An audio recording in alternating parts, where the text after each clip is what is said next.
ভগবান শ্রীকৃষ্ণের লীলাকে সহযোগিতা করবার জন্য প্রতি যুগে যুগে কৃষ্ণ সঙ্গে করে তার এই আদ্য কায়াবহুকে সঙ্গে করে নিয়ে আসে, তার মানে তার দেহের দ্বিতীয় স্বরূপকে সঙ্গে করে নিয়ে আসে, আর তার নাম হচ্ছে বলরাম। তার নাম কি? ভগবান শ্রীকৃষ্ণ যখন আসে তখন তার দ্বিতীয় দেহ পৃথিবীতে অবতীর্ণ হয়। কিসের জন্য? বলছে লীলা সহযোগিতা করবার জন্য। আর ভগবান শ্রীকৃষ্ণের সেই দ্বিতীয় লীলার সহায় হচ্ছে এই নিত্যানন্দ প্রভু। যখন তিনি দ্বাপর যুগে আসেন তখন তার নাম হয় বলরাম, আর যখন তিনি কলি যুগে আসেন তখন তার নাম হয় নিত্যানন্দ রাম। বলরাম আর কলি যুগে আসলে নিত্যানন্দ রাম। আর যখন তিনি ত্রেতা যুগে আসেন তখন তার নাম কি হয়? লক্ষণ ঠাকুর। একই সঙ্গে তিনি যখন ভিন্ন ভিন্ন যুগে আসেন ভিন্ন ভিন্ন নাম গ্রহণ করে পৃথিবীতে তিনি অবতীর্ণ হন। কিন্তু ভগবান যখনই আসেন লীলা বিলাস করবার জন্য, ভগবানের সঙ্গে তার এই আদি কায়াবু অবতার পৃথিবীতে অবতারণ গ্রহণ করেন। সেই কৃষ্ণ নবদ্বীপে চৈতন্য চন্দ্র, যিনি ভগবান শ্রীকৃষ্ণ বৃন্দাবনের, তিনি চৈতন্য রূপে নবদ্বীপে অবতীর্ণ হয়েছেন। আর সেই বলরাম সঙ্গে নিত্যানন্দ, আর সেই বলরামই নিত্যানন্দ হয়ে আবির্ভূত হয়েছেন। বলো নিত্যানন্দ প্রভু কি। ভগবানের এই নিত্যানন্দ তত্ত্ব এমনই তত্ত্ব যে নিত্যানন্দ তত্ত্ব যদি কেউ না জানবে সে ভগবানকে কোনোদিন লাভই করতে পারবে না। বলে একবার রাধে রাধে। যে নিতাইকে জানে না সে গৌরকে কখনো জানতে পারবে না, আর যে নিতাইকে জানে না সে রাধা কৃষ্ণকে লাভ করতে পারবে না। বলো একবার বলো নিত্যানন্দ রাম কি। তাহলে আমাদের আগে কাকে জানতে হবে? বলো নিত্যানন্দকে আগে জানতে হবে। নিতাইয়ের চরণ সত্য আর তাহার সেবক নিত্য, ধরো নিতাইয়ের চরণ দুখানি। কার চরণ জড়িয়ে ধরতে হবে? নিতাইয়ের চরণ সত্য, এই জগতে সত্য তার চরণ নিতাই, তাহার সেবক নিত্য, তার সেবক নিত্য, ধরো নিতাইয়ের চরণ দুখানি। নিত্যানন্দ প্রভুর চরণ দুখানি জড়িয়ে ধরো। নিত্যানন্দের করুণা ছাড়া এই জগৎ সংসারে আর কোনো কিছুই লাভ করা সম্ভব নয়। এখনো পর্যন্ত নবদ্বীপে যে দেখবে, নবদ্বীপে মহাপ্রভুর জন্মস্থান, কিন্তু নবদ্বীপে স্বয়ং যেখানে স্বয়ং গৌরাঙ্গ মহাপ্রভু জন্মগ্রহণ করেছে সেখানকার মানুষ জয় গৌর বলে না, সবাই জয় নিতাই বলে। বলো নিতাই নিতাই, বলো জয় নিতাই। যেখানে স্বয়ং গৌরাঙ্গ জন্মগ্রহণ করেছে সেখানে তো জয় গৌর বলা উচিত, হ্যাঁ কি না বলো? হ্যাঁ, কিন্তু সেখানে ভক্তরা এখনো পর্যন্ত গৌরগত প্রাণ যাদের, তারা জয় নিতাই বলে ডাকে। বলো জয় নিতাই। গেছো নবদ্বীপে জীবনে? শুধু দেখতে গেছো না উপলব্ধি করতে গেছো? যদি উপলব্ধি করবে এখনো নবদ্বীপে যাবে। নবদ্বীপেই তো মহাপ্রভুর জন্ম, আর নবদ্বীপের মানুষ এখনো পর্যন্ত মহাপ্রভুর নাম মুখেই বলেনি না। বলেন শুধু কি একজন আর একজনের সঙ্গে দেখা হলেই বলে জয় নিতাই। বলো জয় নিতাই, বলো জয় নিতাই। কারণ কি বলো? হ্যাঁ বলো কি কারণ? নিত্যানন্দ প্রভু, কারণ নিতাই ছাড়া গৌড়ের কোনো অস্তিত্বই নেই, আবার গৌড় ছাড়া নিতাইয়ের অস্তিত্ব নেই। দুটো দুটোর সঙ্গে সম্পর্ক। ডান হাত নেই বাম হাত আছে, কাজ করতে পারবে? হ্যাঁ, আবার বাম হাত নেই শুধু ডান হাত আছে, কেমন লাগবে তোমার? দুটোই প্রয়োজন। বলো একবার। ভগবান শ্রীকৃষ্ণের জন্মভূমি মথুরা, ভগবান শ্রীকৃষ্ণের লীলাভূমি বৃন্দাবন। বৃন্দাবনের মানুষ কোনোদিন জয় শ্রীকৃষ্ণ মুখে বলেই না, সবাই বলে রাধে রাধে। প্রেম ছে বলো। বুঝলে কোনো কথা? বুঝলে কি বুঝলে না? মহাপ্রভুর জন্মস্থান নবদ্বীপ, জয় গৌর কেউ বলে না, সবাই বলে জয় নিতাই। ভগবান শ্রীকৃষ্ণের আবির্ভাব স্থান মথুরা, সেখানে সবাই বলে জয় রাধে। কারণটা কি? সব উল্টো কেন? কারণ ভক্তরা জানে কি বললে আমার প্রভুকে সন্তুষ্ট করা যায়। তো সেই জন্য সন্তুষ্ট করতে হবে কার? কৃষ্ণকে সন্তুষ্ট করাই আমাদের এই জগতের একমাত্র লক্ষ্য। কাকে সন্তুষ্ট করা? বলো কৃষ্ণ তুষ্ট তো জগৎ তুষ্ট, কৃষ্ণ তুষ্ট হলেই সমগ্র জগৎ তুষ্ট হয়ে যাবে। ভগবান শ্রীকৃষ্ণকে সন্তুষ্ট করতে চাইলে তার জয়গান করলে তিনি সন্তুষ্ট হন না। কৃষ্ণকে সন্তুষ্ট করতে চাইলে রাধা রানীকে সন্তুষ্ট করতে হবে, সেই জন্য বলতে হবে রাধে রাধে। প্রেম সে বলো, বলো একবার। কৃষ্ণ সন্তুষ্ট হয় এই রাধা নাম উচ্চারণ করলে। কৃষ্ণ একবার কৃষ্ণ নাম উচ্চারণ করলে যত সন্তুষ্ট হয় তার চেয়ে আরো বেশি সন্তুষ্ট হয়ে যায়। যদি কেউ তার প্রেমময়ী প্রাণ নিভৃতা সখী যদি শ্রীমতী রাধা রানীর নাম কেউ একবার মুখ দিয়ে উচ্চারণ করে দেয়, কৃষ্ণ তার দাস হয়ে যায়। কৃষ্ণ নাম উচ্চারণ করলে কৃষ্ণ তার কাছে এসে দাঁড়ায়, আমাকে ডাকছে আমার ভক্ত। কিন্তু রাধে নাম উচ্চারণ করলে কৃষ্ণ তার কাছে এসে তার চরণের কিঙ্কর হয়ে যায়, তার বাড়ির চাকর হয়ে যায়। বলো একবার। কৃষ্ণকে সন্তুষ্ট করতে গেলে তাহলে কার নাম জপ করতে হবে? আমাদের বৃন্দাবনের বাবা আছেন সিদ্ধ বাবা, প্রেমানন্দ বাবা। প্রেমানন্দ বাবা বলেন, তুমি ভগবান শ্রীকৃষ্ণকে সন্তুষ্ট করতে চাও, অন্য কোনো নাম জপ করো না, শুধু বলে যাও রাধে রাধে রাধে রাধে। বলো রাধে রাধে রাধে রাধে, বলো রাধে রাধে, বলো একবার রাধে রাধে। কৃষ্ণকে পাবে কি নাম বললে? আর নবদ্বীপ লীলায় চলে যাও, মহাপ্রভুকে সন্তুষ্ট করতে চাও তো মহাপ্রভুর নাম বললে মহাপ্রভু অত সন্তুষ্ট হন না যতটা নিতাই চাঁদের নাম কীর্তন করলে সন্তুষ্ট হয়। একবার সবাই প্রেম সে বলো নিতাই চাঁদ কি, বলো নিতাই নিতাই, বলো নিতাই নিতাই, বলো নিতাই নিতাই, বলো নিত্যানন্দ রাম কি। এই নিতাইয়ের নামে মহাপ্রভু সন্তুষ্ট হয়ে যায়। কে আমার নিতাইয়ের নাম ধরে ডাকলো, কই দেখি দেখি দেখি। নিতাইকে তো সবাই ডাকবেন না, নিতাই গত প্রাণ যার, নিতাই যার প্রাণ তিনি শুধু নিতাই বলে ডাকতে জানেন, সবাই নিতাই বলতে জানে না। হরে কৃষ্ণ তো সবাই বলতে জানে, কারণ শ্রীমান মহাপ্রভু গৌর সুন্দর পৃথিবীতে এসেই হরে কৃষ্ণ মহামন্ত্র দিয়েই জীবন শুরু করেছিলেন। মহাপ্রভু যখন পৃথিবীতে জন্মগ্রহণ করেছিলেন 1407 শতাব্দীর ফাল্গুন মাসের পূর্ণিমা তিথিতে নবদ্বীপের আতপুর নামক গ্রামে, যার বর্তমান নাম হচ্ছে মায়াপুর, প্রাচীন মায়াপুর। ঠিক আছে, মায়াপুর ধাম কি, অন্তর্দ্বীপ ধাম কি। অন্তর্দ্বীপ নদিয়া নবদ্বীপে আছে 9টা দ্বীপ, 9টা দ্বীপের মধ্যে একটি দ্বীপ নাম হচ্ছে অন্তর্দ্বীপ।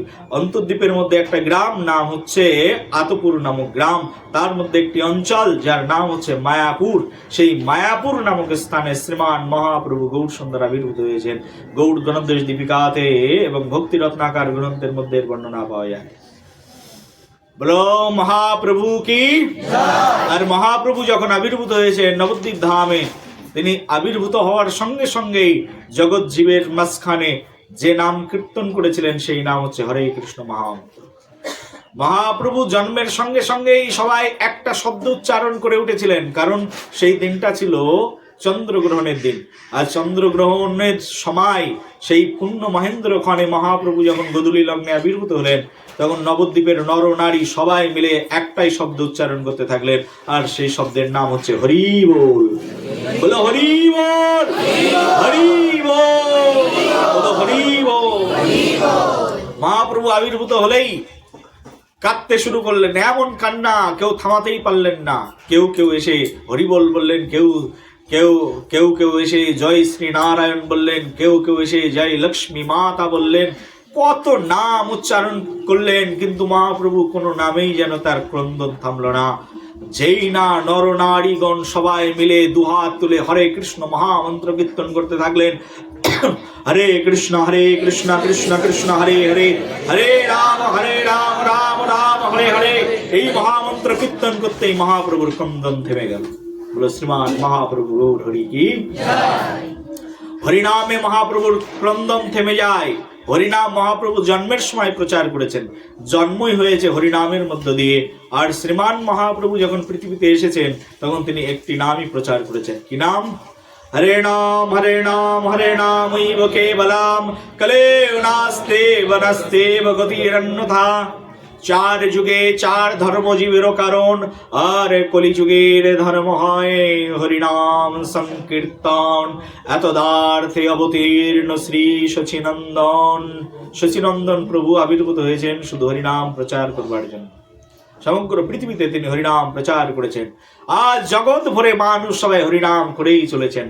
হরে কৃষ্ণ বলো কৃষ্ণ কৃষ্ণ হরে হরে, হরে রাম রাম রাম হরে হরে। জগৎ জীব জগতের সব মানুষ তো হরিনামই করে যায়, কিন্তু তার মধ্যে অন্তরঙ্গ জন যারা, তারাই শুধুমাত্র জয় নিতাই শব্দ উচ্চারণ করে। বলো নিতাই, বলো জয় নিতাই। একমাত্র অন্তরঙ্গ জন যারা, তারাই শুধু নিত্যানন্দ প্রভুর নাম উচ্চারণ করবে। বলে নিতাইয়ের নাম ধরে ডাকার ক্ষমতা সবার নেই। কারা ডাকে? যারা নিতাইয়ের জন তারা ডাকে। বলো নিত্যানন্দ রাম কি জয়। হরিনাম তো মহাপ্রভু সবার জন্য প্লাবিত করে দিয়েছেন। হরিনামটা হচ্ছে বন্যা, বলো মনে করো ন্যাচারাল ফ্লাড, একেবারে চারিদিকে সব ভাসিয়ে দিয়ে গেছে হরিনাম। কিন্তু হরিনামের মধ্যে যে নিত্যানন্দের প্রেমময় মাদকতা লুকিয়ে আছে, এটা শুধুমাত্র অন্তরঙ্গ জনই জানে। বলো রাধে রাধে। শুধু অন্তরঙ্গ জনই জানে নিত্যানন্দের কি মহিমা। নিত্যানন্দের মহিমা যারাই জানে, তারাই শুধু জয় নিতাই শব্দ বলতে পারে। তার মধ্যে সমগ্র জগৎ প্লাবিত হয়েছে হরিনামে। আর এই হরিনাম যার মাধ্যম দিয়ে জগৎ মাঝখানে অবতারণ করেছে, যার কৃপায় হরিনাম স্ফুট হয়েছে, হরিনামের প্রেম সম্পত্তি যিনি কৃপা করে প্রেম ভাণ্ডটি যিনি গচ্ছিত রেখেছিলেন, তার নাম হচ্ছে শ্রীমতী রাধারানী। বলো রাধারানী কি। বৃন্দাবনে যদি রাধারানীর কাছে প্রেম ভাণ্ড না থাকতো, তাহলে হরিনামের এত শক্তি কখনোই আসতো না। হরিনামের শক্তিকে দিয়েছেন, বলো কে? রাধারানী। হরিনাম তো কলিযুগের আগেও ছিল। মহাপ্রভু আবির্ভূত হওয়ার আগে নামাচার্য ঠাকুর হরিদাস 35 বছর আগে বসে বসে হরিনাম জপ করতেন। দাপর যুগেও হরিনাম করতেন মানুষ। হরে কৃষ্ণ মহামন্ত্র দাপর যুগেও ছিল, ত্রেতা যুগেও হরে কৃষ্ণ মহামন্ত্র ছিল, সত্য যুগেও হরে কৃষ্ণ মহামন্ত্র ছিল, কিন্তু তার ভিতরে প্রেম সম্পত্তি ছিল না। যে প্রেম সম্পত্তি স্বয়ং মহাপ্রভু নিয়ে এসছেন রাধারানীর ভাণ্ড লুটে, আর সেই প্রেম সম্পদ এবার প্রেম দিয়ে একেবারে পুরো মালা গেঁথে দিয়েছেন। হরে কৃষ্ণ রাম, এই তিনটি শব্দ, হরে কৃষ্ণ আর কি রাম, তিনটি শব্দ সত্য যুগে ছিল, ত্রেতা যুগে ছিল, দাপর যুগে ছিল, প্রত্যেক কল্পে কল্পে ছিল, প্রত্যেক ব্রহ্মাণ্ডে ব্রহ্মাণ্ডে আছে, প্রত্যেকটি স্তরে স্তরে আছে। অতল লোক থেকে শুরু করে, বিতল লোক থেকে শুরু করে, পাতাল লোক থেকে শুরু করে, ব্রহ্মলোক থেকে শুরু করে বৈকুণ্ঠ লোক পর্যন্ত এই হরে কৃষ্ণ রাম তিনটি শব্দ আছে। বলো একবার রাধে রাধে। প্রত্যেকটি স্থানে এই তিনটি নাম পেয়ে যাবে, কিন্তু এই তিনটি নাম দিয়ে একটা সুন্দর মালা গাঁথার যে কর্মসূচি, সেই কর্মসূচি যিনি করেছেন তার নাম হচ্ছে শ্রীমান মহাপ্রভু গৌর সুন্দর। হরিনামের মালাটি যিনি গেঁথেছেন তিনি হচ্ছেন শ্রীমান নিত্যানন্দ প্রভু এবং শ্রীমান মহাপ্রভু। ইনারাই হরিনামটাকে মালা রূপে গেঁথে সকলের গলায় পরিয়েছেন। আগে তো হরে কৃষ্ণ রাম তিনটি শব্দ ছিল, কিন্তু এই তিনটি শব্দ, যেমন আমার এই সিনিয়র গুরু বোন আমার দিদি, উনি মালা গাঁথলেন, ভগবানের জন্য মালা গেঁথেছেন, সুতোটা ধরেছেন, তারপরে প্রত্যেকটা ফুলকে চয়ন করে করে গেঁথেছেন। কোন ফুলের পরে কোন ফুলটা দিলে ভালো লাগবে যিনি গাঁথেন তিনিই জানেন। এই মালাটা গাঁথা হয়েছে, গোলাপ ফুল দিয়েছে, তারপরে কি বলে এটাকে চন্দ্রমল্লিকা ফুল দিয়েছে, গাঁদা ফুল দিয়েছে। কোন ফুলের পরে কোন ফুলটা দিলে সুন্দর মালা গাঁথা যাবে, যিনি মালা গাঁথেন তিনিই তো জানেন। যিনি কখনো গাঁথেননি তিনি জানবেন কি করে? বলো একবার, বলো প্রেম ছে বলো। শ্রীমান মহাপ্রভু নিত্যানন্দ প্রভু এই তিনটি নামের মালাকে গেঁথেছেন। কোন নামের পরে কোন নাম, হরের পরে কৃষ্ণ যাবে কি হরের পরে রাম যাবে, মহাপ্রভু সিলেক্ট করেছেন। হরের পরে কি আসবে? কৃষ্ণ, তারপরে কি, তারপরে আবার হরে, তারপরে আবার কৃষ্ণ, তারপরে আবার কৃষ্ণ, তারপরে আবার কৃষ্ণ, তারপরে হরে, তারপরে হরে। নাম তো তিনটি, কিন্তু মালাটা গেঁথেছেন কত সুন্দর করে। আর সেই মালাতে যে সুতো বাঁধা হয়েছে না, সেই হরি নামের মধ্যে যে সুতোটা দেওয়া হয়েছে, এটা তো এমনি সাধারণ ন্যাচারাল সুতো। আর হরি নামের মধ্যে যে সুতোটা, সেই সুতো পৃথিবীর কারোর কাছে ছিল না, একমাত্র রাধারানীর কাছে ছিল। আর সেই সূত্রের নাম হচ্ছে প্রেমরূপ সূত্র। আর সেই প্রেমরূপ সূত্র, প্রেম একমাত্র রাধারানীর কাছে আছে। এই জগৎ সংসারে আর কারোর কাছে প্রেম নেই। বলো একবার রাধে রাধে। প্রেম সে বলো, প্রেম বস্তুটা একমাত্র রাধারানী ভিন্ন জগৎ সংসারে, জগৎ মন্ডলে আর কারোর কাছে নেই। মালা গাঁথবে, ফুল আছে, উপাচার আছে, কিন্তু সুতো নেই, মালা গাঁথবে কি করে?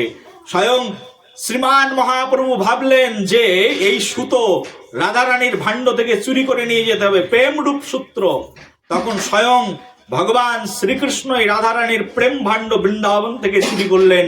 আর চুরি করে একেবারে পালিয়ে নবদ্বীপে আসলেন। আর নবদ্বীপে এসে কৃষ্ণই গৌর হয়ে গেলেন। আর গৌর হয়ে তার সর্ব অঙ্গ একেবারে রাধা অঙ্গময় হয়ে তিনি প্রেমের সূত্র গেতে হরে কৃষ্ণ মহামন্ত্র রূপ এই প্রেমময় মাদকতা, এই প্রেমময় সম্পদ, প্রেম সম্পদ সকলকে প্রদান করলেন, যাতে জগৎ জীব উদ্ধার হয়ে গেল। বলো নিতাই গৌর প্রেমানন্দে হরি হরি। ভগবান শ্রীমান নিত্যানন্দ প্রভু আসলেন শ্রীমান মহাপ্রভুর সঙ্গে। স্বয়ং নিত্যানন্দ প্রভু আসলেন। আর নিত্যানন্দ প্রভু এসে বললেন, হে প্রভু, এই নাম প্রেমের মালা গেঁথেছ, কিন্তু যদি প্রচার না হয় কে প্রচার করবেন? স্বয়ং নিত্যানন্দ প্রভু প্রচারের দায়িত্ব গ্রহণ করলেন। আর স্বয়ং শ্রীমান মহাপ্রভু গৌর সুন্দর এই নিতাই চাঁদকেই বললেন, শুনো শুনো নিত্যানন্দ, শুনো হরিদাস, সর্বত্র আমার আজ্ঞার করহ প্রকাশ, প্রতি ঘরে ঘরে গিয়ে করো এই ভিক্ষা, বলো কৃষ্ণ ভজ কৃষ্ণ, করো কৃষ্ণ শিক্ষা। এই নিত্যানন্দ শোনো, এই হরিদাস শোনো, প্রত্যেক ঘরে ঘরে যাও আর প্রত্যেক ঘরে ঘরে গিয়ে ভিক্ষা করো, বলো কৃষ্ণ ভজ কৃষ্ণ, করো কৃষ্ণ শিক্ষা। প্রত্যেক ঘরে ঘরে গিয়ে সবাইকে কৃষ্ণ বলাও, কৃষ্ণ শিখাও, কৃষ্ণ নাম গাওয়াও, তাদেরকে কৃষ্ণ মন্ত্র কর্ণের মধ্যে দাও। আর কৃষ্ণ নাম প্রেমে সকলকে মাতোয়ারা করে দাও। শ্রীমান মহাপ্রভুর সেই আহ্বানে, শ্রীমান মহাপ্রভুর সেই দক্ষিণায়, সে শ্রীমান মহাপ্রভুর সেই দানে নিত্যানন্দ প্রভুর হৃদয় সজল হয়ে গেল। হরিদাস ঠাকুরের হৃদয় করুণা সদৃশ হয়ে গেল। নিত্যানন্দ হরিদাস দুইজন গিয়ে সমগ্র নগরে নগরে গিয়ে এই হরিনাম প্রদান করতে থাকলেন। সবাইকে নিত্যানন্দ প্রভু পায়ে ধরে ধরে বলতে থাকলেন, এই শোনো শোনো, আমারে কিনিয়া লহ ভজ গৌর হরি। একবার তো আমাকে কিনে নাও, আমি তোমার ঘরের সব কাজ করে দেবো, কিন্তু মুখে একবার গৌর হরির নাম বলো, একবার বলো হরি হরি। তোমার ঘরের সব কাজ করে দেব, বাসন মেজে দেব, ঝাড়ু দিয়ে দেব, কাপড় চোপড় কেচে দেব, কিন্তু একবার হরে কৃষ্ণ মহামন্ত্র বলো। বলো একবার হরে কৃষ্ণ। কে করতেন কাজ? একমাত্র নিতাই। নিত্যানন্দ প্রভুর এমন করুণা, নিত্যানন্দ আর ঠাকুর হরিদাস সমগ্র বঙ্গদেশকে কৃষ্ণ নাম প্রেমে প্রচার করে উদ্ভাসিত করে দিয়েছেন, একবারে প্রেম প্লাবিত করে দিয়েছেন। রাধারানীর প্রেম বৃন্দাবন থেকে নিয়ে এসে শ্রীমান মহাপ্রভু সমগ্র বঙ্গবাসীকে উদ্ধার করে দিয়েছেন, প্রেমে প্লাবিত করে দিয়েছেন। একেবারে খানা পুকুর ডুবা যেখানে যা ছিল সব প্লাবিত হয়ে গেছে নিত্যানন্দ গৌরাঙ্গের সেই প্রেম ধর্ম প্রচারে। বলে নিত্যানন্দ রাম কি। সেই নিত্যানন্দ প্রভু, যে নিত্যানন্দ প্রভু আবির্ভূত না হলে, যে নিত্যানন্দ প্রভু না আসলে শ্রীমান মহাপ্রভুর এই প্রেম সম্পদ প্রচারিত হতো না। এই বাঙালি, আমরা বাঙালি থেকে যেতাম, কখনো আমরা বাঙালি হয়ে নিতাই প্রেমিক হতে পারতাম না। বাঙালি আজকে নিত্যানন্দের প্রভুর কৃপাতে, নিতাইয়ের কৃপাতে আজকে প্রেম পেয়েছে, কিন্তু বাঙালি আজ নিতাইকেই ভুলে গেছে। বলো নিতাই, বলো জয় নিতাই, বলো জয় নিতাই, বলো জয় নিতাই। ভুলে গেছো কিনা বলো? এখানে যে কয়জন বসে আছো তার মধ্যে কয়জন উপবাস আছে তাই তো ঠিক নেই। আর কেউ কেউ উপবাস আছে তো অর্ধেক বেলা উপবাস, ঠিক আছে, তাও করছে, তাও তাও ঠিক আছে, অর্ধেক তো কেউ করছে। আর কেউ যারা মোটে করছে না, তাহলে তাদের কি অবস্থা, আমি তাইকেই ভুলে গেছি। আমি এই মোড়ের দিকে গেছি, আমাদের এই প্রতিবেশী দাদা জিজ্ঞাসা করছে কি অনুষ্ঠান, আমি বললাম আজকে নিত্যানন্দ প্রভুর জন্মতিথি। বলছে ও হো তাই নাকি, এমন জানেন না? না জানেই না। এই বারাসাতে 3 লক্ষ মানুষ বাস করে, 3 লক্ষের মধ্যে 3 লক্ষ মানুষই জানে না আজ নিত্যানন্দ প্রভুর জন্মতিথি। বলো একবার রাধে রাধে।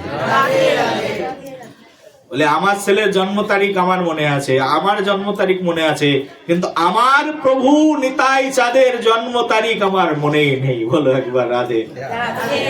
কেমন নিতাই ভক্ত আমরা, মহাপ্রভুর জন্ম তারিখ মনে থাকে না, নিত্যানন্দ প্রভুর জন্ম তারিখ মনে থাকে না, ভগবান শ্রীকৃষ্ণের জন্ম তারিখ মনে থাকে না, তাও এখন ছুটি ছাটা থাকে বলে মনে থাকে একটু, যে জন্মাষ্টমী, তারপরে আজকে ছুটি, হ্যাঁ এই মনে পড়ে গেল, তাছাড়া মনে থাকে না।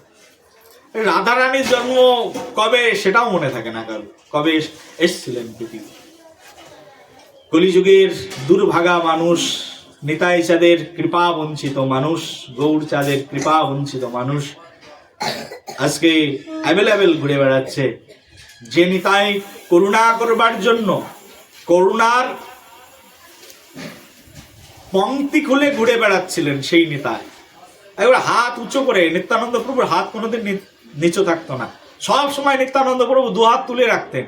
কখন আসবে, যে আসবে তাকে আমি আলিঙ্গন করবো, আর তাকে আমি গৌর প্রেম প্রদান করবো। বলো নিত্যানন্দ রাম কি। আজ সেই প্রভুর আবির্ভাব, বলো নিত্যানন্দ প্রভু কি। কোন প্রভুর আবির্ভাব, বলো কোন প্রভু। নিতাই মোর জীবন ধন, নিতাই মোর জাতি, নিতাই বিহানে কি, বলো জীবের আর নেই গতি। নিতাই মোর জীবন ধন, আমার জীবন তো নিতাই। নিতাই আমার জাতি, আমার জাতি, আমরা কোন জাতির লোক বলো, হ্যাঁ কোন জাতির লোক, নিতাই, নিতাই মোর জাতি। আমরা কোন পরিবারের, যারা আমাদের মাধ্যম দিয়ে দীক্ষিত বা আমার গুরু পরিবারের দীক্ষিত, কোন পরিবারের, বলো নিত্যানন্দ রাম কি। কত গর্বের বিষয়, কোন পরিবার, বলে নিতাই পরিবার। আমার জাতি কি, নিতাই জাতি, নিতাই মোর জাতি। নিতাই বিহানে জীবের আর নাই গতি, কোনো গতি নেই, না অন্য গতি, গতির পন্থা, কোনো অন্য গতি নেই নিতাই ছাড়া। কারণ নিত্যানন্দ প্রভুর কৃপাতেই এই জগৎ প্রকাশিত হয়েছে। জগৎ যদি নিত্যানন্দ প্রভু না হতো, জগৎ প্রকাশিত হতো না। জানো কি জানো না, জগৎ কে তৈরি করেছেন, বলো কে তৈরি করেছেন। আরে জীবনে প্রথমবার শুনছো, বলো কে, নিতাই। এই জগৎ নিতাই তৈরি করেছেন, জানোই না তোমরা, কোনোদিন শোনোইনি, কানের মধ্যে কেউ ঢোকায়নি, বলে এই মন্ত্র কেউ ঢোকায়নি কোনোদিন, আপনার কাছ থেকে প্রথম শুনলাম নিতাই এই জগৎ তৈরি করেছেন। দেখো শাস্ত্রের মধ্যেই লেখা আছে, নিতাই জগৎ তৈরি করেছে। এই বিশ্ব ব্রহ্মাণ্ড তৈরি হলো কেন, স্বয়ং ভগবান, আর ভগবানের দ্বিতীয় গুহ হচ্ছেন, কায় গুহ হচ্ছেন বলরাম। আর এই বলরাম 6 রূপে ভগবানের সেবা করেন। কটা রূপে, 6 রূপে ভগবান বলরাম, 6 রূপে নিত্যানন্দ প্রভু, যিনি বলরাম তিনি তো নিতাই। এই 6 রূপে বলরাম বা নিত্যানন্দ প্রভু এই জগতের সেবা করেন, মহাপ্রভুর সেবা করেন, স্বয়ং ভগবানের সেবা করেন। তার মধ্যে এখানে শাস্ত্রে বলছে শঙ্করসনঃ, প্রথম অবতার কি বলছে শঙ্করসন, তারপরে বলছে কারণদক্ষাই, কারণদক্ষাই বিষ্ণু, ভগবানের অঙ্গ থেকে সৃষ্টি, বলরামের অঙ্গ থেকে কি, শঙ্করসন, কারণদক্ষাই বিষ্ণু, তারপরে বলছে গর্ভদক্ষাই বিষ্ণু, তারপরে বলছে কৃদক্ষাই বিষ্ণু। কটা বিষ্ণু হলো, বলো কি কি, কারণদক্ষাই বিষ্ণু, গর্ভদক্ষাই বিষ্ণু, কৃদক্ষাই বিষ্ণু, এবং তারপরে হচ্ছে শেষ নাগ, অনন্ত নাগ। এই শেষ অনন্ত নাগ রূপ বলরাম, মুখস্থ করো, বলরাম, শঙ্কর্ষণ, কারণদক্ষাই বিষ্ণু, কৃদক্ষাই বিষ্ণু, গর্ভদক্ষাই বিষ্ণু, আর অনন্ত নাগ। এই 6 রূপে ভগবান শ্রীহরির সেবা করছেন স্বয়ং বলরাম। বলরাম থেকে এই তত্ত্ব আবির্ভূত হয়েছে। চৈতন্য চরিতামৃতে কবিরাজ গোস্বামী বলছেন, বলরাম গোসাই মূল সংকর্ষণ, পঞ্চরূপ ধরে করেন কৃষ্ণের সেবন। তার মানে প্রথম বলরাম থেকে এই 5টা অঙ্গ বিভাজিত হল। বলরাম থেকে এই 5টা অঙ্গ বিভাজিত হয়েছেন। এই পঞ্চরূপ ধরি করেন কৃষ্ণের সেবন, আপনে করেন কৃষ্ণ লীলার সহায়, সৃষ্টি লীলা কার্য করে ধরি 4 কায়। কটা লীলা? সৃষ্টি লীলা কার্য করে ধরি 4 কায়। তার মানে এই পৃথিবী সৃষ্টির যে লীলা 4টে অঙ্গ ধারণ করে স্বয়ং বলরাম করেন। তার মানে নিত্যানন্দ প্রভুই করেন। সৃষ্টি লীলা কে করেন তাহলে? নিত্যানন্দ প্রভু। নিত্যানন্দ প্রভুই, বলরাম প্রভুই এই সৃষ্টি তত্ত্বকে তিনি ধারণ করেন।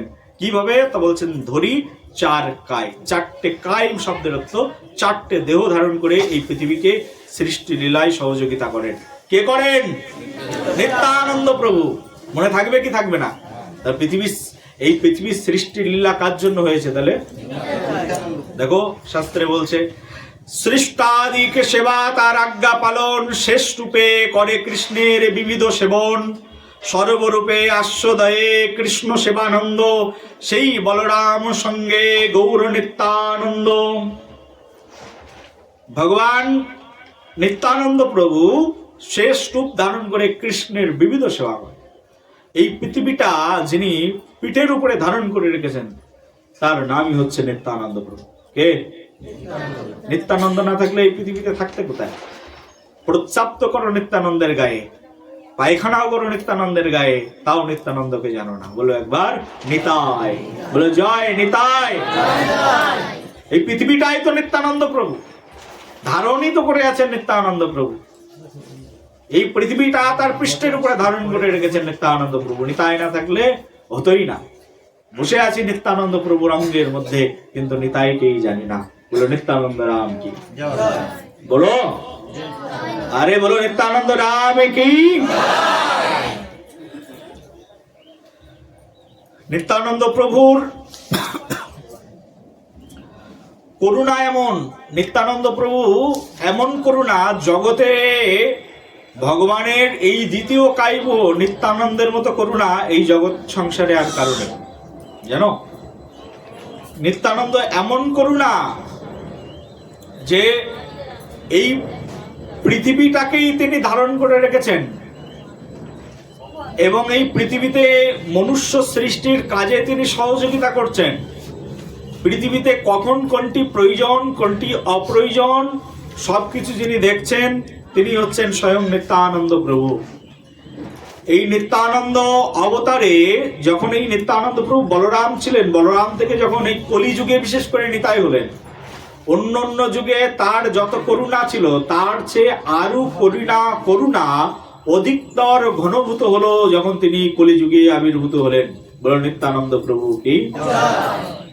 অন্য অন্য যুগে ভগবান এই নিত্যানন্দের অন্য অন্য অবতারে, অন্য অন্য নামে, অন্য অন্য রূপে যত করুণা ছিল তার চেয়ে বেশি করুণা তিনি করেছেন এই কলিযুগে। কারণ কলিযুগে নিত্যানন্দের এমন করুণাময় রূপ একমাত্র যারা আস্বাদন করেননি তারা বুঝতে পারবেন না কি। আর আমি তো এমন পাপিষ্ট না, আমার মুখ দিয়ে বর্ণনাও হয় না। হ্যাঁ, কারণ যারা পাপী ব্যক্তি তারা বর্ণনা করতে পারবে নাকি? তো আমি তো এরকম পাপী, আমার তো বুক ফেটে যায়, মুখ ফোটে না, এরকম অবস্থা। বলতেই পারি না নিত্যানন্দের চরিত্র এমন, কি মধুর অদ্ভুত চরিত্র নিত্যানন্দ। যদি চৈতন্য ভাগবত পড়েন ছটপট করবেন, নিত্যানন্দ প্রভুর চরিত্র এমন, এত করুণা সদৃশ তার চরিত্র। এত করুণাময় কেউ হতে পারে? এত করুণা কারোর মধ্যে থাকতে পারে? নিত্যানন্দ প্রভু হৃদয়ে যত করুণা, আমার মতো পাপী কি করে বর্ণনা করবে সেই নিত্যানন্দের চরিত্র? স্বয়ং ভগবান নিত্যানন্দ প্রভু যখন নবদ্বীপে এসছেন, নিত্যানন্দ প্রভুর জন্ম তো কোথায় বলো? একচক্রা গ্রাম, একচক্রা ধামে নিত্যানন্দ প্রভু আবির্ভূত হয়েছিলেন। নিত্যানন্দ প্রভু যখন তার করুণা এরকম, শোনো একটা ছোট্ট ঘটনা বলি। মহাভারতের এক্সাম্পল, মহাভারতের মধ্যে লেখা আছে যখন নিত্যানন্দ প্রভু আবির্ভূত হননি তখন, তাও তার করুণা এরকম পঞ্চপাণ্ডবগণ ঘুরতে ঘুরতে ঘুরতে ঘুরতে বীরভূমে এসছেন। আর পঞ্চপাণ্ডব যখন বীরভূমে এসেছেন, বীরভূমে আসার পরে পঞ্চপাণ্ডব এক ব্রাহ্মণের বাড়িতে উঠেছেন। তখন তাদের ছদ্মবেশ ছিল, তার মানে তাদেরকে যদি কেউ ধরে ফেলে তাহলে আবার পুনরায় তাদেরকে 12 বছর আবার জঙ্গল বাস করতে হবে, বনবাস করতে হবে। সে অজ্ঞাতবাস অবস্থায় ছিল। অজ্ঞাতবাস অবস্থায় একবার ঘুরতে ঘুরতে এই পঞ্চপাণ্ডব, কুন্তী মাতা, দ্রৌপদী সবাই মিলে চলে এসছেন। তা সবাই মিলে কোথায় এসছেন? তা সবাই মিলে এই বীরভূমে এসছেন। আর বীরভূমে যখন এসছেন, বীরভূমে আসার পরে এক ব্রাহ্মণের বাড়িতে উঠেছেন। আর সেই ব্রাহ্মণকে বলেছেন, আমাদেরকে একটু আশ্রয় প্রদান করুন। ব্রাহ্মণ বলছেন, আমার বাড়িতে অতিথি এসছে, এর চেয়ে পরম সৌভাগ্য কি হয়? অতিথি সেবাই তো ব্রাহ্মণের একমাত্র কাজ। ঠিক আছে, তুমি এখানে থাকো। তখন কুন্তী মাতা বললেন, ব্রাহ্মণ ঠাকুর, আপনার গৃহে আমি থাকতে পারি, কিন্তু একটা শর্ত আছে। বলি, শর্ত কি? শর্ত হচ্ছে এই, ব্রাহ্মণের অন্ন আমরা গ্রহণ করবো না, শুধু আশ্রয় দিলেই চলবে। বলি, কেন? বলে, আমরা যেহেতু ব্রাহ্মণ নই, সেই জন্য ব্রাহ্মণের অন্ন গ্রহণ করতে পারবো না। আমরা ক্ষত্রিয়, আর ক্ষত্রিয়ের কাজ হচ্ছে ব্রাহ্মণকে ভোজন করানো। ক্ষত্রিয়ের কাজ কি বলো? হ্যাঁ, ক্ষত্রিয় যিনি, ক্ষত্রিয়ের কাজ হচ্ছে ব্রাহ্মণকে ভোজন করানো। তা আমরা যেহেতু ক্ষত্রিয়, আমরা তোমাদেরকে ভোজন করাবো।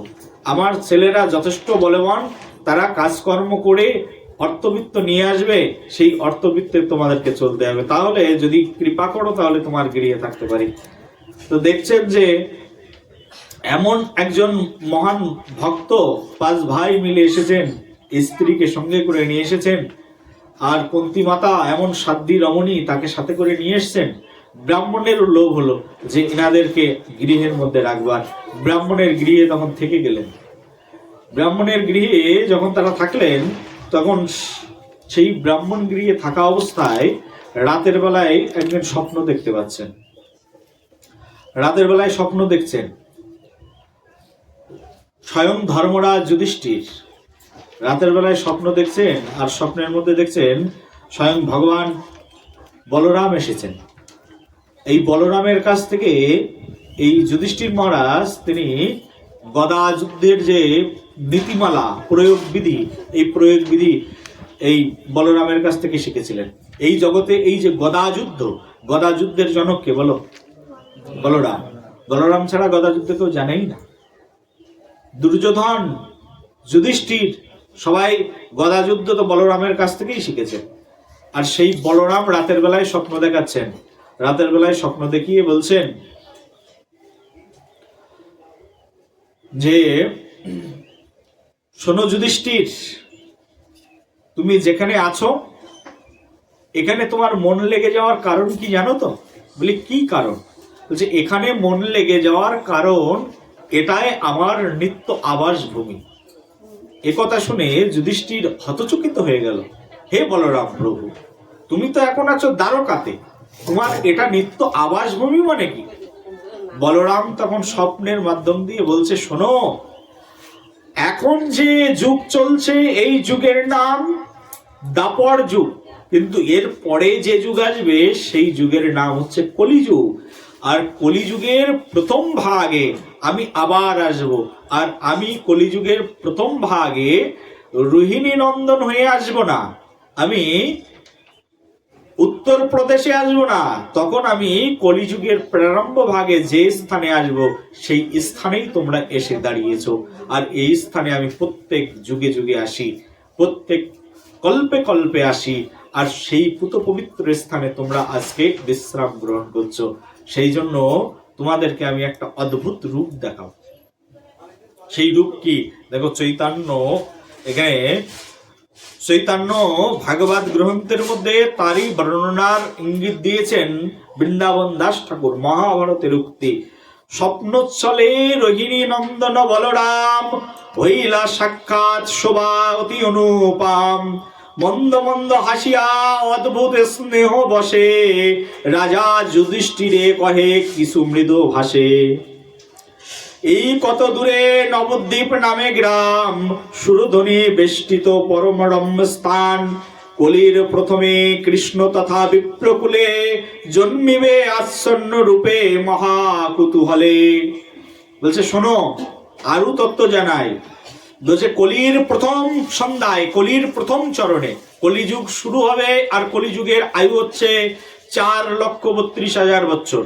তার মধ্যে কলিযুগের প্রথম সময়, কলিযুগের 5,000 বছর পরে ভগবান শ্রীকৃষ্ণই জন্মগ্রহণ করবেন। বলছে কলির প্রথমে কৃষ্ণ তথা বিপ্রকুলে, বিপ্র মানে কি, বলছে ব্রাহ্মণ ঘরে জন্মগ্রহণ করবেন। জন্মিবে আচ্ছন্ন রূপে মহাকুতূহলে, নানা দেশে জন্মিবে তার প্রিয়গণ, তার ইচ্ছা মতে আমার জন্ম হেতায় এই কারণ। বলছে সেই কৃষ্ণের ইচ্ছায় তোমরা যেখানে আছো এখানে আমি জন্মগ্রহণ করব। এই একচক্রা মোর বিলাসের স্থান, এত বলি বলদেব হইল অন্তর্ধান। ইহা বিস্ময়ে রাজা চিত্তে মনে মনে, সে দ্বীপ হেন দেখো একচক্রা ধামে। দেখিতেই ভূমি সোয়া নিদ্রা ভঙ্গ হইল, স্বপ্ন তত্ত্ব কথা তখন ভ্রাতাগণকে বলিল। বলো নিত্যানন্দ প্রভুকে। আর স্বপ্নের সেই বৃত্তান্ত যুধিষ্ঠির মহারাজ সব ভ্রাতাগণকে সবাইকে বর্ণনা করে শোনালেন। শোনো শোনো, এটা সাধারণ স্থান নয়। এই ভীম শোনো, এটা সাধারণ স্থান নয়। অর্জুন শোনো, এটা সাধারণ স্থান নয়। কি হয়েছে দাদা? দাদার সামনে গিয়ে বসে বুঝে শোনো, এই যে একচক্রা গ্রামে আছি, এই একচক্রা গ্রাম সাধারণ গ্রাম নয়। এখানে আমাদের প্রাণনাথ, আমাদের প্রাণের জন, আমাদের প্রাণের প্রিয় প্রভু বলরামই এখানে নিতাই রূপে আবির্ভূত হবেন। সেই জায়গায় আমরা আছি। আমি আজ স্বপ্নে সেই বৃত্তান্ত জানলাম।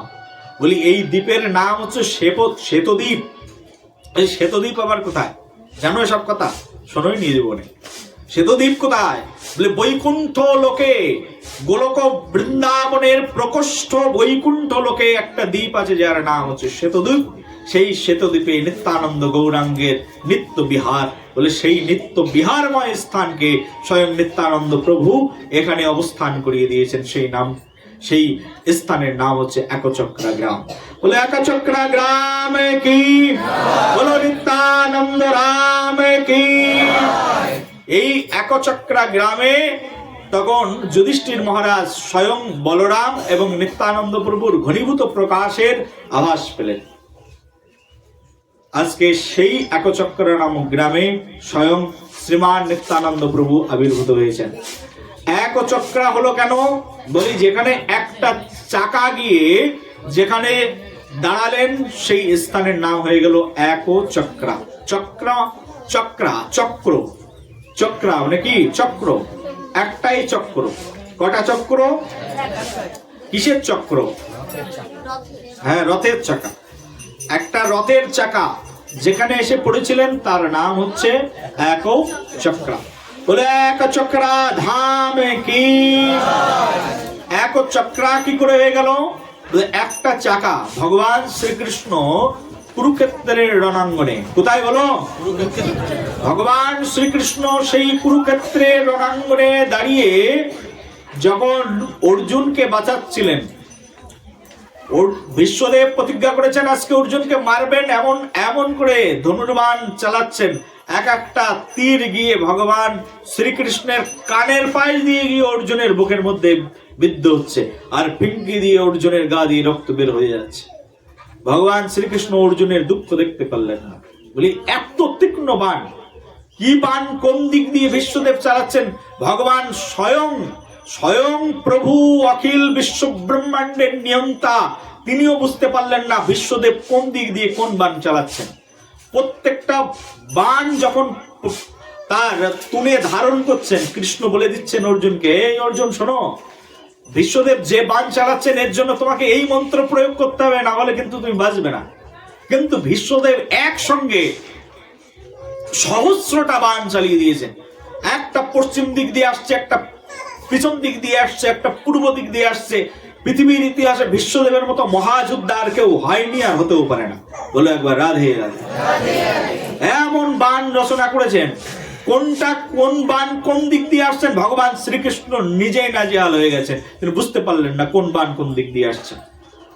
যে বাণগুলোর কথা তিনি বুঝতে পারছেন সেগুলো অর্জুনকে বলে দিলেন যে এই বাণের জন্য তোমার এই প্রোটেকশন, কিন্তু যে বাণগুলো কৃষ্ণ নিজের চোখেই দেখেননি, কৃষ্ণের চোখে ধুলা দিয়ে বিশ্বদেব বাণ চালিয়েছেন, আর সেই বাণগুলো গিয়ে অর্জুনের বক্ষের মধ্যে এসে প্রতিস্থাপিত হয়েছে। অর্জুনের গা দিয়ে দেখছেন পিছন দিক দিয়ে পিঙ্কি দিয়ে রক্ত বের হচ্ছে। আর ভগবান তখন নিজের প্রতিজ্ঞা ভেঙে দিয়ে, ভগবান শ্রীকৃষ্ণ সামনে ছিল ভাঙা রথের চাকা, রথ থেকে নেমে গেলেন। বিশ্বদেব, এত বড় সাহস তোমার, আমার আশ্রয়ে থাকা ভক্তকে তুমি তোমার ধনুর্বাণ দিয়ে আঘাত করো। আর সঙ্গে সঙ্গে সেই ভাঙা রথের চাকা নিয়ে বিশ্বদেবকে মারতে যাবেন, আর বিশ্বদেব মারবেন কি, আর বিশ্বদেব একেবারে ধনুর্বাণ ফেলে দিয়ে ভগবান শ্রীকৃষ্ণের সামনে হাত জোর করে দাঁড়িয়ে পড়েছেন। বলো কৃষ্ণচন্দ্র ভগবান কি, বলো পিতামহ ভীষ্মদেব কি। আমি তোমাকে মারবো, ঠিক আছে, তুমি যদি আমাকে না মেরে আমার পা ধরো তাহলে আমি তোমাকে মারতে পারবো কোনোদিন? হ্যাঁ, ভগবান শ্রীকৃষ্ণ মারবেন রথের চাকা দিয়ে বিশ্বদেবকে, মাথা ফাড়িয়ে দেবো আজকে আমার ভক্তকে, ভক্ত অঙ্গে আঘাত।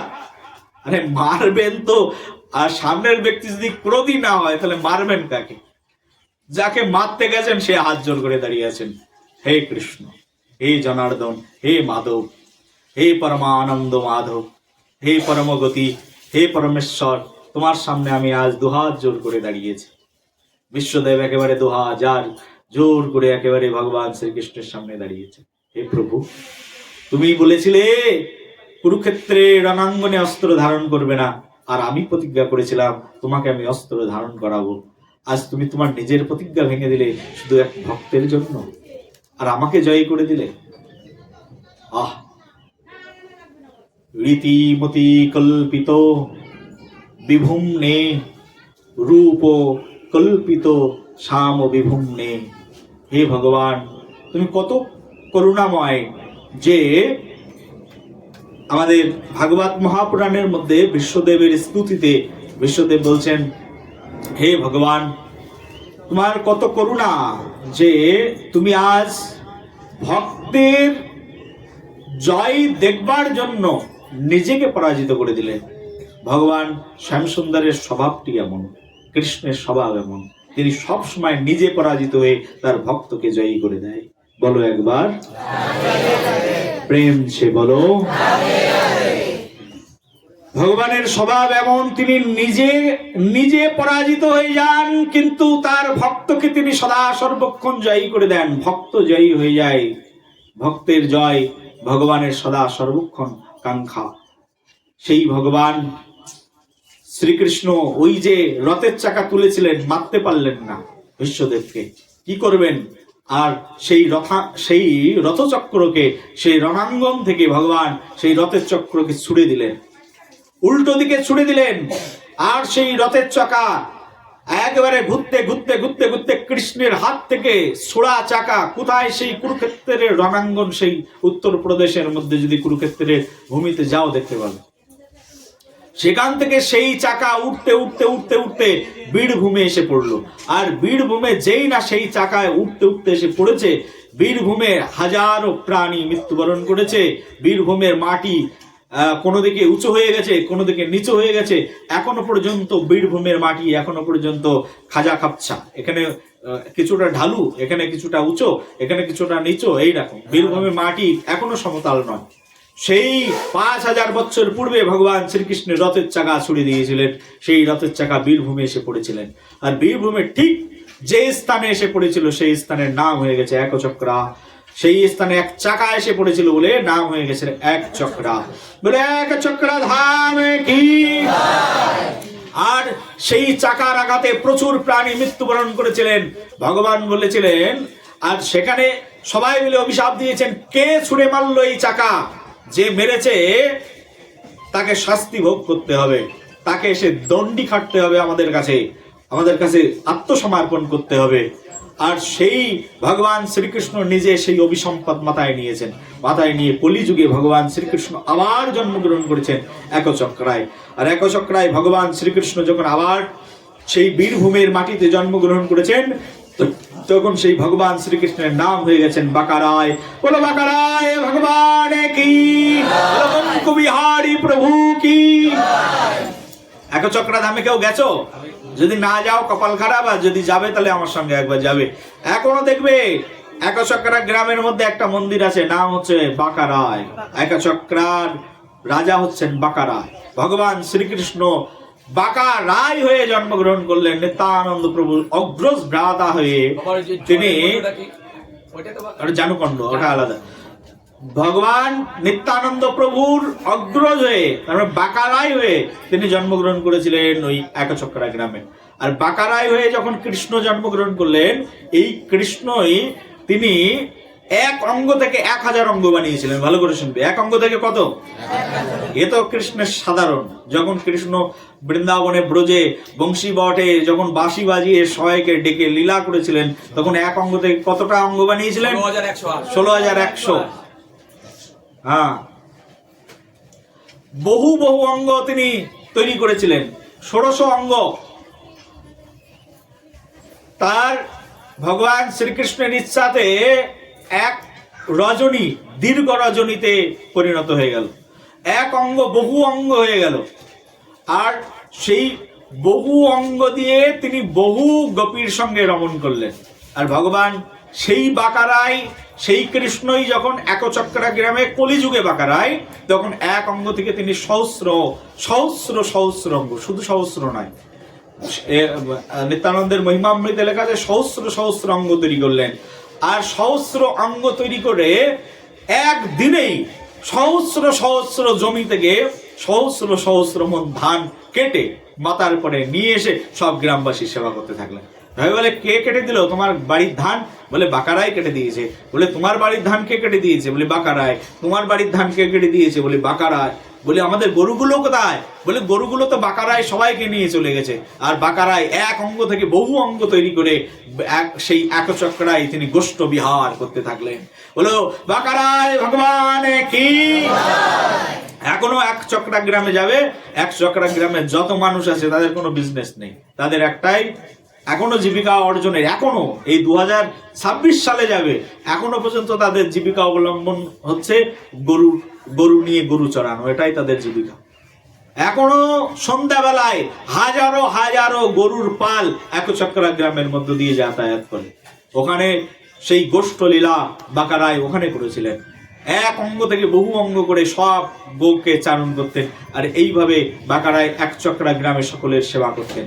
আর সেই বাঁকারায় কদম্বখণ্ডী ঘাটে নিজেকে প্রতিস্থাপন করেছিলেন। একচক্রায় যাবে, সেখানে একটা ঘাট আছে, নাম হচ্ছে কদম্বখণ্ডী ঘাট। সেই কদম্বখণ্ডী ঘাটে যখন বাঁকারায় অপ্রকটিত হয়ে গেলেন জানুকুণ্ডের মধ্যে, তখন সবাই মিলে কাঁদতে শুরু করলেন। বিশাল লীলা তো, সংক্ষেপে বলছি। সবাই মিলে কাঁদতে শুরু করলেন, বাঁকারায় নেই, বাঁকারায় নেই, কি করব আমরা, জানুকুণ্ডের মধ্যে চলে গেছে। তখন কদম্বখণ্ডী ঘাটে তিনি একটা কাষ্ঠ হয়ে ভেসে উঠলেন। আর সেই ভক্তদেরকে আজ্ঞা দিলেন, যাও এই কাঠ দিয়ে বিগ্রহ তৈরি করে আমার সেবা করো। আর সেই কাষ্ঠ থেকে এই বিগ্রহ নির্মিত হলো। সেই কাষ্ঠ নির্মিত বিগ্রহ এখন একচক্রা গ্রামে গেলে দেখতে পাবে। বলে, বাঁকারায় ভগবান কি। এইভাবে বাঁকারায় কৃষ্ণই এই বীরভূমে সেবা করেছেন একচক্রা গ্রামে। আর সেই কৃষ্ণের দ্বিতীয় বুহ রূপে, তার কৃষ্ণের দ্বিতীয় বুহ নাম কি? বলরাম। সেই বলরামই নিত্যানন্দ প্রভুর আবির্ভূত হলেন।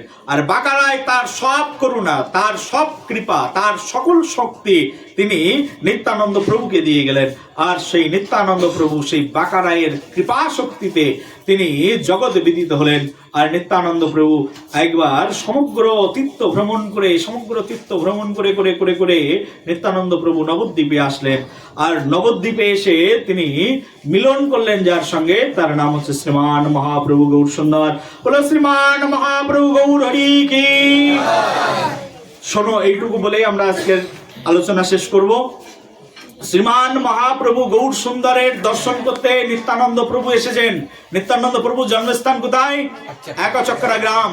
একচক্রা গ্রাম থেকে নিত্যানন্দ প্রভু তীর্থ ভ্রমণে বেরিয়েছেন।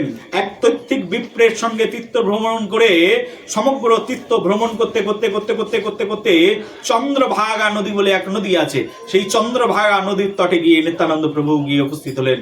আর চন্দ্রভাগা নদীতে সেখানে থাকতেন বিঠ্ঠাল ভগবান। বলো, বিঠ্ঠাল বিঠ্ঠাল বিঠ্ঠাল, বলো বিঠ্ঠাল বিঠ্ঠাল বিঠ্ঠাল, বলো বিঠ্ঠাল পাণ্ডুরঙ্গা। মাজায় হাত দিয়ে বলো, মাজায় হাত দাও, আগে মাজায় হাত দাও, না হলে বিট্টাল হবে না। বলো বিট্টাল বিট্টাল বিট্টাল, বলো ঘুরে ঘুরে বিট্টাল বিট্টাল বিট্টাল, বলো বিট্টাল পাণ্ডুরঙ্গা। এবার শোনো, এই বিট্ঠাল ভগবান রুক্মিণী মাতার ভজন নিবাস হচ্ছে এই চন্দ্রভাগা নদী। এই চন্দ্রভাগা নদীর তটে এখানে বিট্ঠাল ভগবান থাকতেন। বিট্ঠাল ভগবানকে, তা বিট্ঠাল ভগবান হচ্ছে স্বয়ং ভগবান শ্রীকৃষ্ণ পাথরের রূপ নিয়েছেন। এটা মহারাষ্ট্রের মধ্যে পুনের পাশেই বিট্ঠাল ভগবান। এই বিট্ঠাল মন্দিরে নিত্যানন্দ প্রভু গেলেন, আর নিত্যানন্দ প্রভু গিয়ে তিনি গুরু অনুসন্ধান করছিলেন। সেই গুরুকে অনুসন্ধান করছিলেন যিনি শ্রীমান মহাপ্রভুর অগ্রজ ভ্রাতা, মহাপ্রভুর বড় ভাই, নাম কি বলো? বিশ্বরূপ। এই বিশ্বরূপ নিত্যানন্দ প্রভুকে দর্শন করবার জন্য গিয়েছিলেন, নিত্যানন্দ প্রভুকে কৃপা করবার জন্য গিয়েছিলেন।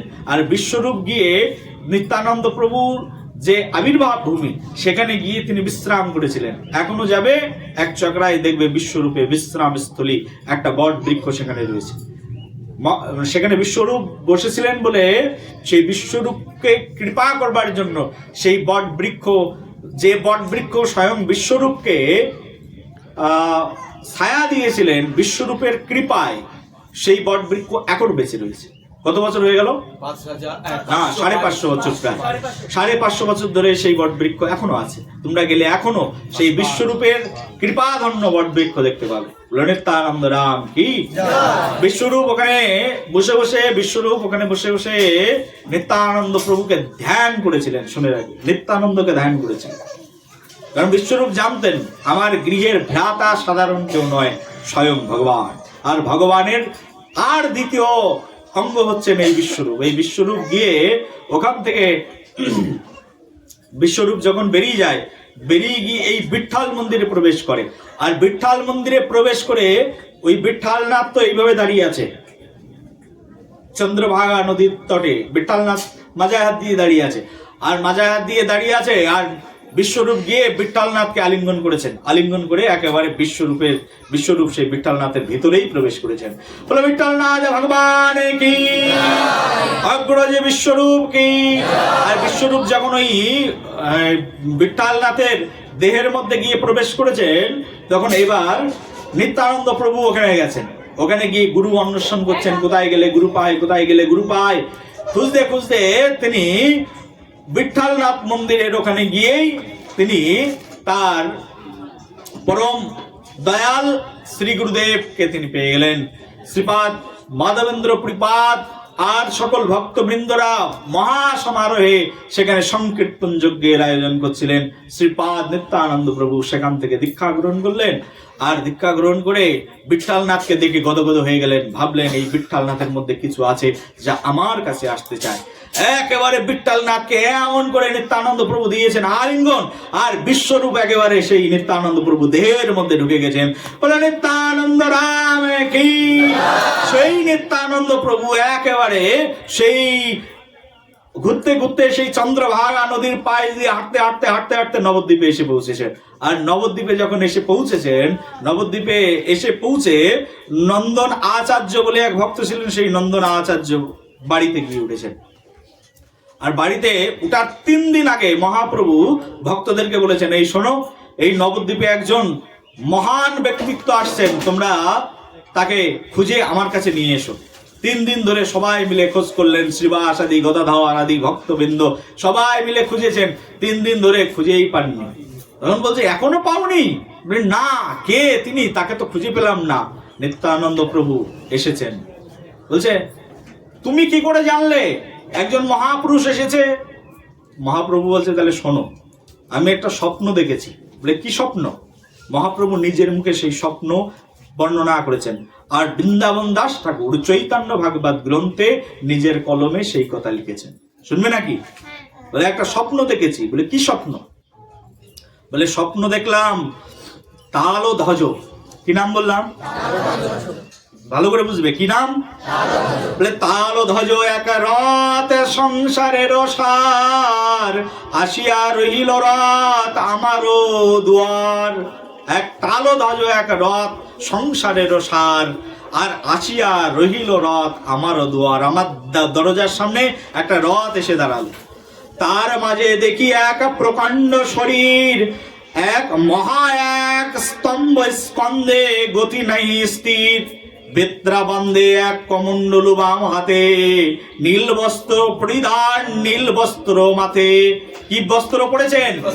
নীল বস্ত্র পরিধান করেছেন, আবার মাথায় একটা নীল ফেঁটা বেঁধেছেন। তিনি আমার দুয়ারের সামনে এসেছেন। বাম শ্রুত মূলে এক কুণ্ডল বিচিত্র, হলধার ভাব হেন বুঝি যে চরিত্র। তার চরিত্র এমন যে কখনো কমণ্ডল ধারণ করেন, আবার কখনো বা হাতে তিনি হল ধারণ করেন, মুষল হল ধারণ করে থাকে, এমনই তার চরিত্র। এই বাড়ি নিমাই পণ্ডিতেরও হয়, 10 বার 20 বার এই কথা কয়। বলো নিত্যানন্দ রাম কি। কতবার বলছেন এই কথা? কি নিমাই পণ্ডিতেরও হয়? এই কথা বারবার বলছেন, একবার নয়, 2 বার নয়, 10 বার 20 বার এই একই কথা বললেন। একই নিমাই পণ্ডিতের বাড়ি। মহা অদ্ভুত বেশ, পরম প্রচন্ড। তার বেশটা কেমন? বলছে মহা অদ্ভুত নিত্যানন্দ প্রভুর বেশ। বলছে মহা অদ্ভুত বেশ, পরম প্রচন্ড, বিশাল কায়া, বিশাল দেবতা, পরম প্রচন্ড। আর কবু নাহি দেখি এমন উদ্দণ্ড, দেখিয়া সম্ভ্রমে বড় পাইলাম আমি। জিজ্ঞাসিলাম আমি, কোন মহাজন তুমি? হাসিয়া আমারে বলে, এই ভাই হয়, তোমায় আমায় কলি হইবে পরিচয়। বলি তোমায় আমায় কালি হইবে পরিচয়, কালকেই তোমার সঙ্গে আমার পরিচয় হবে। তোমরা এখনো খুঁজে পাওনি? চলো চলো চলো, আজকেই সেই দিন, আজকে তাকে আমি খুঁজে পাবো। এই আমি স্বপ্ন দেখেছিলাম। তালধ্বজ এক রথ আইলো সংসারের সার। এই তালধ্বজ রথ যদি বর্ণনা করি 1 ঘন্টা লাগবে শুনতে। তালধ্বজ এক রথ আইলো, কিসের সার বলো? বলে সংসারের সার। সংসারের সার, আমাদের এই জগৎ সংসারে সব সংসারের সার হচ্ছে তালধ্বজ রথ। তালধ্বজ রথ এক কথাই বুঝে নাও, তালধ্বজ রথ হচ্ছেন স্বয়ং নিত্যানন্দ প্রভু। এই সংসারের সার মানে কি? যার পিছনে আর কিছু নেই, এটা ফুল অ্যান্ড ফাইনাল, এর উপরে আর কিছু নেই। সেই সার যেমন দুধকে জ্বালাতে জ্বালাতে জ্বালাতে জ্বালাতে দুধকে ঘনীভূত করতে করতে মাখন, নবনীত, ক্ষীর, তারপরে ঘৃত, ওই রকম যাকে মন্থন করতে করতে আর কিছু থাকে না অবশিষ্ট, তারই নাম হচ্ছে সার। আর এই জগৎ সংসারের একমাত্র সার হচ্ছেন শ্রীমান নিত্যানন্দ প্রভু। বলো নিত্যানন্দ রাম কি। সেই নিত্যানন্দ প্রভু সম্মুখে যখন এসেছেন, তখন মহাপ্রভু কেউ খুঁজে পাচ্ছেন না। মহাপ্রভু বলছেন চলো। মহাপ্রভুর সঙ্গে সবাই কীর্তন করতে করতে গেছেন, আর কীর্তন করতে করতে মহাপ্রভু কারুর বাড়িতে ঢুকলেন না, নন্দনাচার্যের গৃহের মধ্যে ঢুকলেন। দেখলেন একটা বিশাল প্রকাণ্ড সিংহাসন, সেই সিংহাসনের উপরে নিত্যানন্দ রাম বসে আছেন। অদ্ভুত তার সেই দেহ, অদ্ভুত রূপমাধুরিমা, অদ্ভুত তার সেই রূপ অঙ্গ। তাকে দেখে সেই মহাপ্রভু দর্শন করে অভিভূত হয়ে গেলেন। নিত্যানন্দ সম্মুখে রহিলা বিশ্বম্ভার, চিনিলেন নিত্যানন্দ আপন ঈশ্বর। হরিষে স্তম্ভিত হইল নিত্যানন্দ রায়, এক দৃষ্টে ইহা বিশ্বম্ভর রূপ চায়। রসনায় লহে যেন দর্শন পানে, ভুজে যেন আলিঙ্গন নাসিকায় ঘ্রাণে। এই মতে নিত্যানন্দ হইল স্তম্ভিত, না বলে না করে কিছু, সবাই বিস্মিত। হলো নিত্যানন্দ প্রভু কি। নিত্যানন্দ প্রভুকে গিয়েই মহাপ্রভু দিয়েছেন এক আলিঙ্গন। সেই আলিঙ্গনেই একেবারে নিত্যানন্দ প্রভুর দেহ গদগদ হয়ে গেল। এক দৃষ্টে বিশ্বম্বরের দিকে চেয়ে আছেন। বিশ্বম্বর শ্রীমান মহাপ্রভু নিত্যানন্দ প্রভুর দিকে চেয়ে আছেন। রসনায় লহে যেন দর্শনে পান, যেন চোখে চোখে প্রেম হয়ে যাচ্ছে। এমন প্রেম জগৎ জীব আর কখনো দেখেনি। যেন কত জন্মের চেনা, কত জন্মের পরিচিত, কত জন্ম ধরে একজন আর একজনকে দেখছে। সেই চেনা ব্যক্তি, সেই 2 তত্ত্ব আজ এক হয়েছেন। একই আত্মা, কিন্তু দুই দেহ ধারণ করে 2 অঙ্গে অবস্থান গ্রহণ করছেন। একই আত্মার যেন ঘনীভূত মিলন হয়ে গেল। নিত্যানন্দ গৌরাঙ্গ মিলিত হয়ে গেল। আর ভক্তগণ সবাই হরিধ্বনি আর হরিনাম কীর্তন করে উঠলেন। জয় জয় শ্রী গুরু নিতাই গৌর প্রেমানন্দে হরি হরি।